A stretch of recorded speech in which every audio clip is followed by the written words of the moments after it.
안녕하세요. 정성희입니다. 우리는 지난 2주간 한평생 운명과 싸워 이기고 마침내 신용과 인심이라는 두 날개로 제주 최고의 거상이 된 김만덕의 위대한 여정을 함께 걸어왔습니다. 자, 이제 그녀는 조선 최고의 부자가 되었습니다. 그렇다면 여기서 우리 스스로에게 한번 질문을 던져보면 어떨까요? 만약 선배님들께서 평생을 일궈온 소중한 재산을 갖고 계신다면 그것을 마지막에 어디에 가장 쓰고 싶으신가요?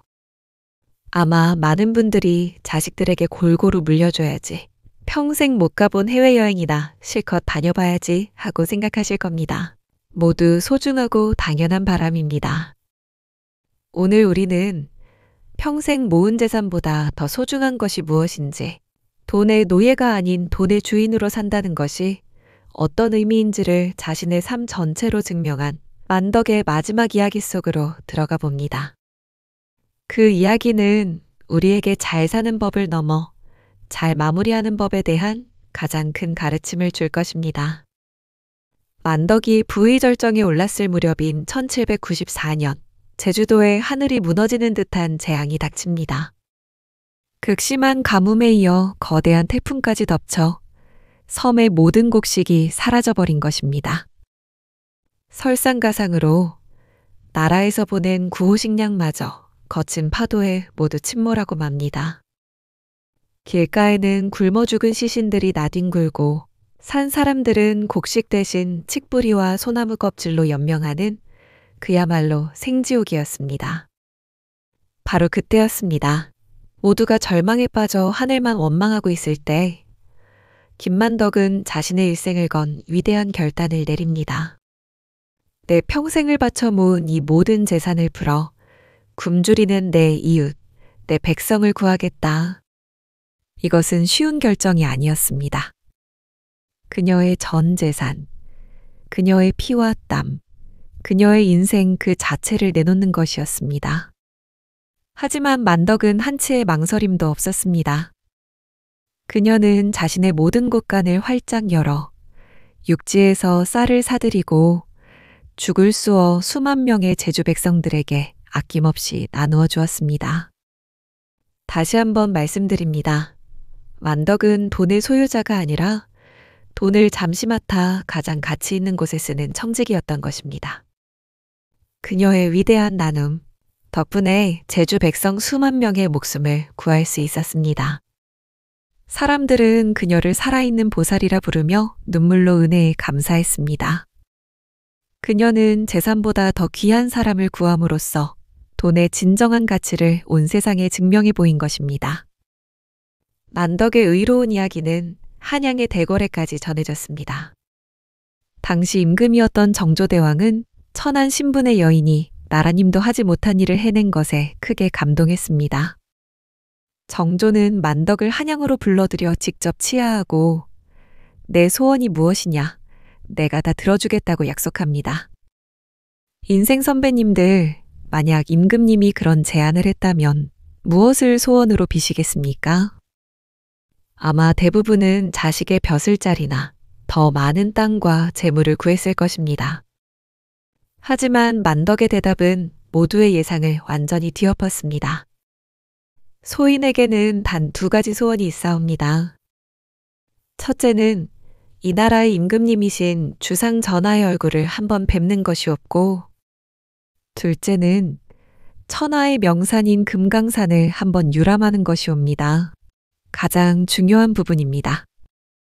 평생 돈을 벌고 돈의 힘을 누구보다 잘 알았던 만덕이 정작 인생의 마지막에 가장 원했던 것은 돈으로 살 수 없는 명예와 장엄한 경험이었습니다.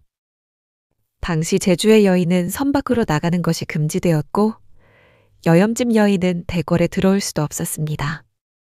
하지만 정조는 그녀의 소원을 들어주기 위해 만덕에게 의녀라는 임시벼슬까지 내려가며 그녀를 궁으로 들였습니다.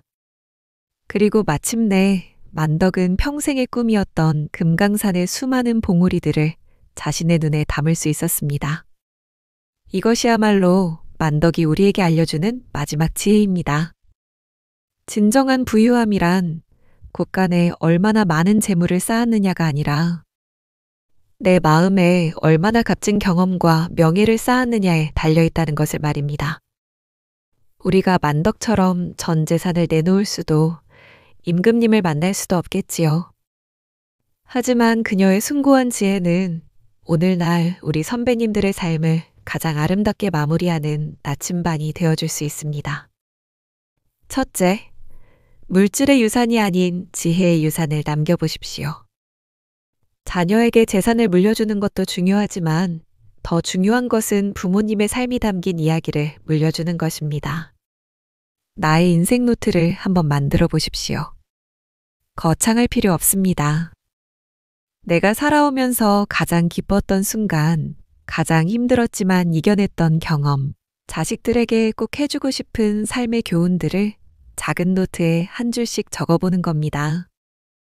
이 노트 한 권이 수억 원의 유산보다 더 값진 보물이 될 것입니다.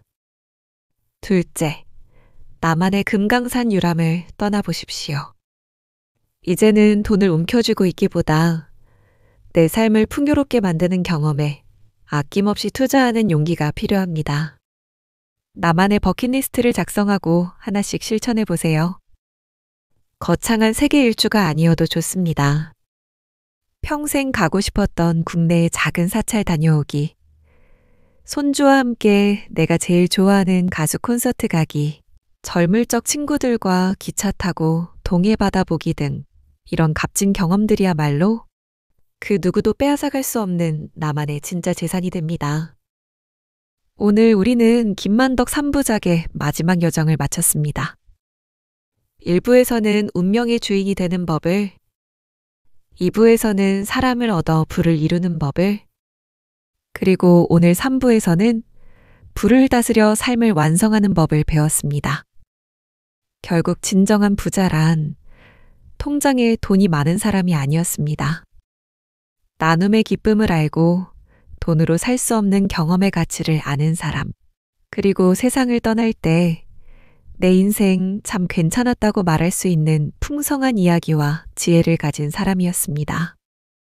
인생 선배님들, 총 3편에 걸쳐 이어진 김만덕의 지혜를 찾아 떠난 긴 여정에 함께 해주셔서 진심으로 고맙습니다. 이 이야기가 선배님들의 남은 날들을 더욱 풍요롭고 의미 있게 만드는 작은 등불이 되었기를 바랍니다. 마지막으로 우리 모두의 삶을 위한 성찰 질문을 하나 남기며 이만 물러갈까 합니다. 만약 내일이 내 인생의 마지막 날이라면 나는 돈으로 살 수 없는 것 중 무엇을 가장 하고 싶을까요? 선배님들의 모든 날이 금강산처럼 아름답게 빛나기를 기원하며 지혜로운 해설가 정성희는 인사드리겠습니다.